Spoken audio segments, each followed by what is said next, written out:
Ցայք հեռուստաընկերության եթերում Մեդինֆոյի հերթական թողարկումն է, բարև ձեզ։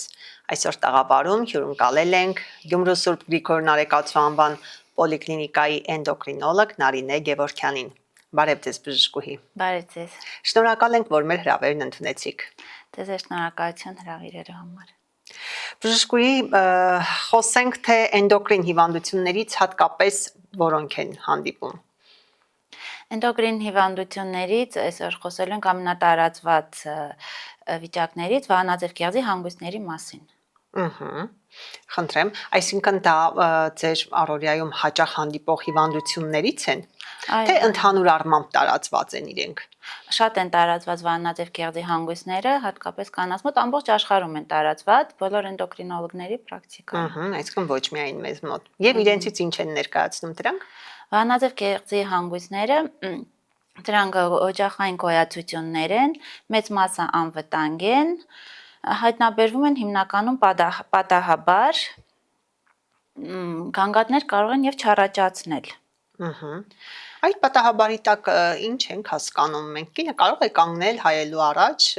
տեսնել անզեն աչքով, որ իր մոտ հանգույց կա եւ ասել հանգույց ունեմ, գնամ բժշկի։ Հայելու մոտ կարող են երևալ միայն շատ խոշոր հանգույցները, որոնք 2 սանտիմետրից ավել են կամ շատ մակերեսային են տեղադրված, բայց հիմնականում չեն երևում, եթե փոքր են, 1 սանտիմետրանոց հանգույցները հիմնականում չեն երևում։ Գանգատները որոնք են հիմնականում։ Գանգատներ կարող են եւ չլինել, գանգատներ էլի լինում են, եթե շատ մեծ են հանգույցները եւ առաջացնում է շնչառության խանգարումներ, կլման ակտի խանգարումներ կամ սեղմում են հարակից նյարդերը եւ անոթները, բայց հիմնականում կարող են եւ գանգատներ չլինել, շատ հաճախ շփոթում են վահանաձև կեղզի հանգույց են կասկածում այն դեպքում, եթե ունենում են կոկորդի շրջանում խեղտոսներ եւ մեծ մասամբ դիմելիության պատճառը դա է, բայց խեղտոսների պատճառը դրանք չեն, այդ վահանաձև կեղծը չէ, խեղտոսները հիմնականում ստրեսի պատճառով են լինում, դա մարմնի արձագանքն է գերհոգնածությանը, գերլարվածությանը եւ առաջանում են խեղտոսներ, միանգամից կասկածում են վահանաձև կեղծի հիվանդություն եւ դիմում են։ Մենք կատարում ենք վահանաձև կեղծի սոնոգրաֆիա, եթե անհրաժեշտ է լինում հորմոններն ենք որոշում, կամ հաստատվում է, կամ ժխտում ենք։ Այդտեղ եթե ժխտվում է հիվանդությունը, ուղղակի խեղտոսների համար պետք է արդեն հոգ տանել հոգեբանական առողջությանը,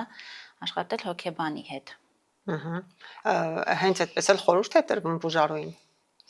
Այո, հիմնականում իրանք ժխտում են, որ հոգեբանի կարիք ունեն։ Եթե հանգույցը չի, ուրեմն վերջել չենք գնում հոգեբանի մոտ։ Հիմնականում չենք գնում, կամ էլ առաջանում է տագնապ, ինչի եմ ես խեղդվում, որովհետև կարող է ամբողջ գիշեր խեղդոսների պատճառով շատ վատ վիճակում գտնվել եւ իրենք ուղղակի ուզում են ինչ-որ պատճառ գտնել։ Երբ որ ասում ենք, որ դուք հիվանդություն չունեք, ձեզ բժիշկ պետք չէ, ձեզ հոգեբան է պետք, իրանց համար կարող է եւ դա ավելի ծանր լինել, որովհետև դա ավելի անծանոթ է, ընդունված չէ շատ հոգեբանի դիմելը, կամ էլ գերադասում են նյարդաբանի դիմել, այդ ավելի անվտանգ է իրանց համար, ինչ որ նևրոզ են ախտորոշում, դեղորայք են ընդունում, բայց էլի բուն ստրեսի պատճառը մնում է։ Եվ այստեղ անպայման հոգեթերապիա է պետք, ոչ թե ուղղակի դեղորայքով ճնշել բոլոր էմոցիաները։ Այսինքն բուժարուն ավելի հակված է այդ դեղորայքային բուժմանը, քան թե գնալ հոգեբանի մոտ։ Այո, հոգեթերապևտի մոտ, հա։ Հետաքրքիր մոտեցում է։ Հա, շատ, որտեվ իրենց էլ են մեղադրում են, ասում են դու ամեն ինչ դու ես բարթացնում, հիմնական շատ են մեղադրում, դրա համար իրենք է խուսափում են։ Իրենց թվում է թե եթե հոգեբանի մոտ գնացին,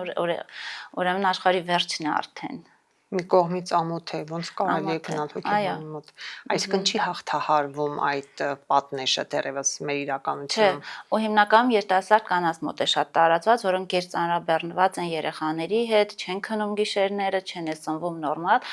իրանց մոտ շատ տարածված է այդ խեղտոսներով, որ գալիս են, միանգամից ուզում են գտնել պատճառը վահանաձև կեղզի վրա գցել։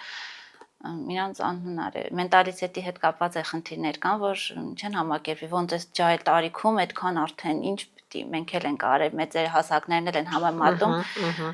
ես ինչի են ջահելներ այսքան հիվանդ։ Եվ այստեղից սկսվում է արդեն ճնշումը, նույն այդ ջահելի վրա։ Հա, ճնշում են, արժեզրկում են, բայց ինչ արել, որ մենք էլ ենք 4-5 երեխա ունեցել, մենք առողջ ենք, բայց առողջ չեն։ Այդպես շատ բարթանում է, տարիներով մնում է։ մինչև արդեն ծանր նևրոզների կարող է հասնել ու հոգեբանական խնդիրների։ Իհարկե մենք մի փոքր շեղվեցինք, հա, մեր թեմայից, վերադառնանք կրկին վահանաձև գեղձի հանգույցներ, հիմնականում հետազոտման, բուժման եղանակները որոնք են։ Հետազոտումը վահանաձև գեղձի սոնոգրաֆիան է, որտեղ գեղձի մակերեսային է տեղադրված, շատ հեշտ տեսանելի է, երևում են նաև բոլոր ավշային հանգույցները, եթե կասկածում ենք ինչ-որ ավելի չարագ գոյացություն, կարող ենք նորմալ զննել։ Հաջորդ փուլը, եթե կասկածելի գոյացություն է, մենք ունենք հստակ ուղեցույցներ, որոնցով առաջնորդվում ենք, երբ է պետք ուղարկել արդեն հետագա հետազոտման, դա բարակասեղային ասպիրացիոն բիոպսիան է։ Բոլոր հանգույցները չեն կատարում բիոպսիա, միայն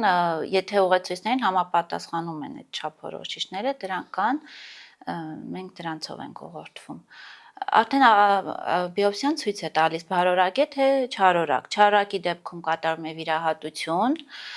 Վիրահատությունից հետո արդեն վիրաբույժը որոշում է կարիք կա ռադիոյոդ թերապիայի թե ոչ։ Այժմ ռադիոթերապիան արդեն քանի տարի հասանելի է նաև Հայաստանում։ Եթե ոչ դա իրենից ինչ է ներկայացնում։ Ռադիոթերապիան մի հատ հաբ են կուլ տալիս, մի քանի օր մնում են մեկուսացած սենյակում, հետո արդեն կարող են գնալ տուն էլ որոշ սահմանափակումներ կա, էլի ռեժիմը տրվում է բժշկի կողմից։ Այսինքն բուժարուն մեկուսացած ինչ-որ մի սենյակում է մնում։ Այդ դեպքում արդեն բոլոր Սա բուժման եղանակ է հանդիսանում։ Այո, այս դեպքում արդեն բոլոր բջիջները չարորակ ոչնչանում են ռադիոթերապիայի ընթացքում, ու եթե նույնիսկ այդ հանգույցը եղել է չարորակ, ապրելիությունը 99% է, այդտեղ կրկնվելու հավանականություն չկա։ Եթե նույնիսկ հայտնաբերում է չարագոյացություն, էլի պետք չէ տագնապի մատնվել, որովհետև նորմալ կյանքը կարող են շարունակել բուժումից հետո։ Բուժման այդ մեթոդը վիրահատությունից առաջ թե հետո է արվում։ Հետո։ Առաջ չի արվում։ Չէ, բոլոր Որ չհասնի վիրահատության։ Չէ, անպայման վիրահատում են հետո։ Իսկ բարորակի դեպքում բուժման եղանակները որոնք են։ Բարորակի դեպքում մեծ մասամբ բուժման կարիք չի լինում, ուղղակի հսկում ենք, հորմոններն ենք որոշում, եթե հորմոնները նորմալ են, բուժման կարիք չկա։ Տարին մեկ անգամ հսկողությունն է ուղղակի։ Այդ հսկողությունը ինչ է ներկայացնում։ Վահանաձև գեղձի սոնոգրաֆիա ու թիրիոտրոպ հորմոնի որոշում։ Էլի ըստ ուղեցույցների ստանդարտ հսկողություն։ Անհանգստանալ պետք է դեպքում, եթե հանգույցը արագ է աճում, փոփոխություններ են նկատվում, բայց մնացած մեծ մասամբ բուժման ոչ մի կարիք չկա, եթե հորմոնները նորմալ են։ Այստեղ էլ նորից էլի վախերը շատ են, ասում են, եթե հանգույց կա, ուրեմն անպայման մի բան խմենք, բայց ոչ մի բան պետք չի անել։ Հատկապես շատ տարածվել է յոդ էին ընդունում, յոդի ցանցեր էին անում, որ ստուգեն ինչքան յոդ կա իրանց օրգանիզմում, բայց պետք չէ, դա ուղղակի արհեստական մեծ քանակով յոդ է մտնում օրգանիզմ, որը ցանկալի չէ։ Եթե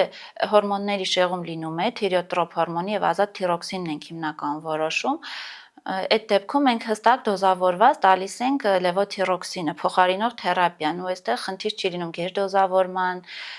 կամ քիչ քանակի։ Այստեղ արդեն հստակ լաբորատորիա մենք որոշում ենք, ըստ դրա ենք որոշում բուժման կարիք կա, թե չկա ու ինչքան է պետք դոզավորել։ Ինքնաբուժությանը այս դեպքում ինչպես եք վերաբերում։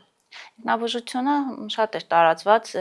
այդ հենց յոդային պրեպարատներ Եվ յոդը, եւ ընկույզի կեղևը, չէ, ինչ-որ մեթոդներ են կիրառում եւ այլն։ Դրանք պետք չի ոչ մեկ անել, յոդն էին կաթացնում կաթի մեջ խմում, պետք չի ոչ մի բան անել, ու հատկապես յոդային ցանցերից պետք է խուսափել։ Որովհետև դրանք տաքացնող հատկություն ունեն։ Բայց մեծ քանակով յոդ է գնում օրգանիզմ, որը ցանկալի չէ նորից։ Հետո մի բան ասեմ, մենք համարվել ենք յոդ դեֆիցիտի գոտի, այն ժամանակ էնդեմիկ խփիպները շատ տարածված էին, բայց հիմա վերջին հետազոտություններով պարզվել է, որ այդ խնդիրը Հայաստանում չկա, որովհետև աղը բավարար քանակով յոդացվում է։ Ու արդեն 6 տարի մոտապես այդ հետազոտությունը ցույց են տալիս, որ ընդհանրապես պետք չէ ինչ-որ յոդ ընդունել եւ աղի այդ յոդացումը բավարար է։ Դա համար էնդեմիկ խփիպները հիմա այդքան տարածված չեն։ Լինում է, որ այս հիվանդությունը հանգույցների հետ կապված ի հայտ է գալիս նաև հղիության ընթացքում։ Այս դեպքում հղիությանը զուգահեռ ինչպես է հղիությունը վարվում, այս ընթացքում, վերահսկվում մի կողմից էլ հիվանդությունը։ Հղիներին մի քիչ տարբերություն այն է, որ մի քիչ ավելի հաճախակի ենք ստուգում, օրինակ եթե նորմայում ստուգում ենք 6 ամիս 1 թիրիոտրոպ հորմոնը, հղիների դեպքում ստուգում ենք 4 շաբաթը 1 եւ ազատ թիրոքսինն էլ անպայման ստուգում ենք։ Ուղղակի սոնոգրաֆիայով հսկում ենք հանգույցի չափը, եթե ու այստեղ նորմաներն էլ են մի քիչ տարբեր, առաջի եռամսյակում թիրիոտրոպ հորմոնի մի քիչ ավելի ցածր ենք պահում մակարդակը, ի տարբերություն ոչ հղի մարդկանց։ Էլի ուղեցույցներով ենք, կան հստակ ուղեցույցներ, որոնց հետևում ենք։ Իսկ լինում է երբեղիության ընթացքում առաջանում է կոնկրետ վիրահատության կարիք։ Վիրահատության կարիք վանաձև կեղձը մենակ եթե չէ, նույնիսկ եթե չարագ գոյացություններ լինեն, պետք է սպասել փաստորեն։ Իրանք այդքան արագ չեն աճում վանաձև կեղձի չարագ գոյացություն մեծ մասամբ։ Դրա համար այդ կարիք չի լինում շտապ վիրահատության։ Բժշկուհի Գևորգյան, բացի այս վանաձև կեղձի հանգույցների հետ կապված հիվանդություններից, այլ որ հիվանդություններն են հաճախ հանդիպում ձեր պրակտիկայում։ Շատ է տարածված նորից ամբողջ աշխարհում, էլի կանանց մոտ աուտոիմուն թիրոիդիտները։ Այս դեպքում վանաձև կեղձու, այդպես ասած, քայք վնասվում է օրգանիզմի կողմից առաջացած հակամարմինների կողմից եւ վերջում կարող է բերել հիպոթիրեոզ, այսինքն հիպոթիրեոզ նշանակում է, որ վանաձև կեղձը այլևս հորմոններ չի արտադրում եւ դրանք մենք արդեն տալիս ենք հաբերի ձևով։ Սա ինչ գանգատներով է օրինակ արտահայտվում կամ ինչ ախտանիշներ կան։ Հիպոթիրեոզի, եթե արդեն հասել է հիպոթիրեոզի, այս դեպքում էլ գանգատները շատ բնորոշ չեն միայն վանաձև կեղձին, ուղղակի ընդհանուր գանգատներ կարող են լինել թլություն, քնկոտություն, դեպրեսիաներ, որոնք էլի շփոթում են մյուս վիճակների հետ, մազաթափություն, արդեն բարդացած դեպքերում, այտուսներ։ Բայց մեծ մասամբ, եթե նոր է սկսվել, նորից ոչ մի գանգատ կարող են չունենալ եւ մենք նոր պատահաբար ենք հայտնաբերում։ Այդ պատահականության սկզբունքն եմ ուզում հասկանալ, օրինակ, գալիս է բուժարուն մի հիվանդության, համար, սրտխփոսների համար օրինակ, կամ նյարդաբանն է ուղարկում, որովհետեւ ինչ որ տագնապանություն ունի, այդպես հիմնական տարբեր մասնագետներ անպայման ստուգում են եւ գինեկոլոգներն են անպայման ստուգում, եթե չվերություն է լինում, կամ դաշտանային ցիկլի խանգարումներ անպայման ստուգում, այսինքն տարբեր մասնագետներ իրանք էլ են արդեն անպայման ստուգում են վանաձև կեղձը եւ սրտաբանները, ընտանեկան բժիշկներն են։ Նորից եթե քնկոտություն է լինում, հոգնածություն, այդպես մազերի խնդիր, եղունգների խնդիր անպայման ստուգում են։ Հայտնաբերեցիք, ասեցիք, հետո արդեն անցանք բուժման եղանակներին։ Այստեղ վիրահատության կարիք չի լինում, նորից աուտոիմուն թիրոիդիտի դեպքում։ Մենք վիրահատությունների մասում նաև ոչ բոլոր հանգույցներն են վիրահատության ենթակա, Եթե հանգույցը չարորակ է, դեպքում ենք վիրահատում, եթե բարորակ է, վիրահատում են միայն դե դեպքում, եթե խանգարում է արդեն շնչառությանը, կլման ակտին։ Բայց եթե չի խանգարում, նորից ոչ մի բան չեն կանում։ Նույնը աուտոիմուն թիրոիդիտի դեպքում վիրահատության կարիք չի լինում։ Այստեղ հեշտ է բուժումը, դեղորայքային փոխարինող հորմոնն ենք տալիս, լևոթիրոքսինը։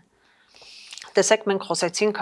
հիվանդությունների մասին, թվարկեցինք դրանք եւ բուժման եղանակները հիմնականում դեղորայքային միջոցներով են։ Ուզում եմ հասկանալ, ապահովագրության այս գործարկումը որքանով ազդեց այս ամենի վրա։ Ապահովագրությունը օգնեց, որովհետև իմ մասնագիտությանը վերաբերող հորմոնները բոլորը արդեն կան ցանկում, բացառությամբ մի երկու բանի, որոնք փոխհատուցում է եւ շատ ավելի հեշտ է բուժարոյի համար, որովհետեւ ֆինանսական բեռը թեթևանում է։ Հորմոններն բավականին, որ մարդկանց համար կարող են թանկ լինել, հատկապես մի քանի հատ ենք եթե որոշում, ու տարվա մեջ մի քանի անգամ շատ օգնում է։ Այսինքն հիմնական բուժարուների մեծ մասը արդեն ունի ապահովագրություն, հա։ Հա, 65 տարեկանից բարձր, եւ ով ստանում է 200,000-ից ավել աշխատավարձ ու երեխաներ, իրանց բոլորին անվճար հնարավորություն կա ստուգելու հորմոնները։ Իսկ ովքեր դեռ այս համակարգում ընդգրկված չեն, բնականաբար վճարում են։ Վճարովի ծառայությունը։ Միշտ վճարել են, ու հատկապես եթե տարվա մեջ մի քանի անգամ ենք ստուգում, մեծ բեռ է իրենց համար։ Հիմնական բուժումներ կիսատ մնում, որտեղ չէին կարող վճարել, ստուգել։ Իսկ հիմա այդ ավելի հեշտացել է։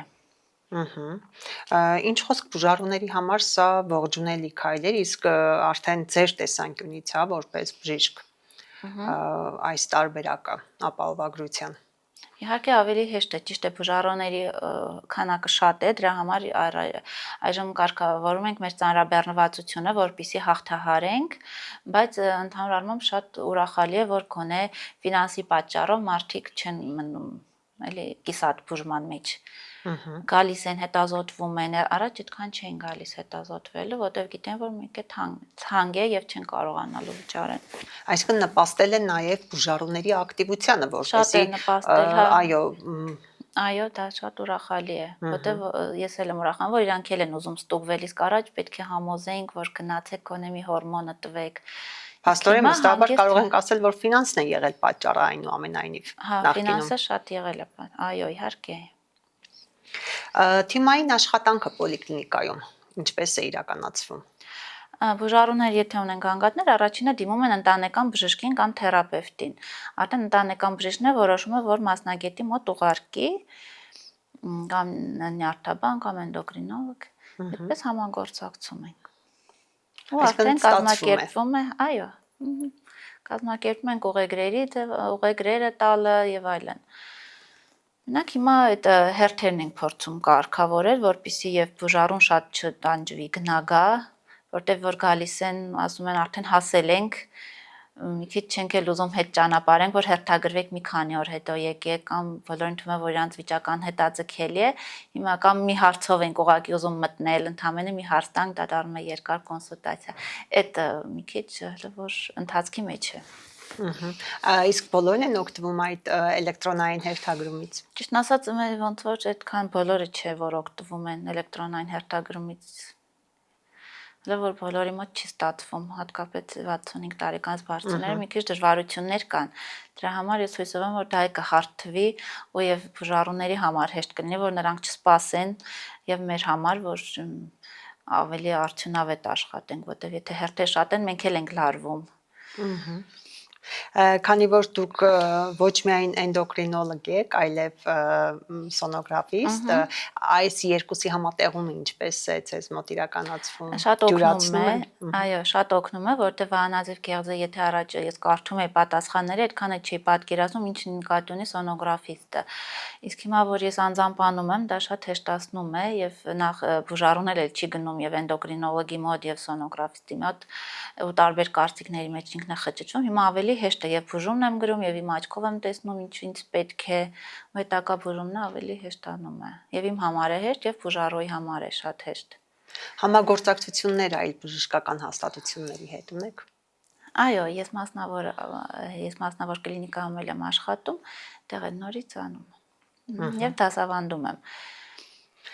Իսկ վերապատրաստումներին ինչպես եք վերաբերում։ Վերապատրաստումները շատ դրական, իհարկե շատ մասնակցում եմ եւ Երևանում եւ տեղում եւ Գյումրիում եմ մասնակցում եւ on-line։ Կարևորը փորձը կիրառելն է։ Այո, իհարկե, որտեղ բժշկություն շատ արագ է փոփոխվում, շատ արագ։ Օրինակ ես 13 տարի առաջ եմ ավարտել ու հիմա չեմ կարող ես այդ նույն գրքերը կարդալ, որտեղ արդեն փոփոխվել են դրանք։ Եվ բուժումն է փոխվել, եւ դեղորայքներն են նոր, եւ շաքարային դիաբետի վերաբերող, բուժման մոտեցումներն են ուրիշ։ Նույնը վահանաձև կեղձի հանգույցների դեպքում,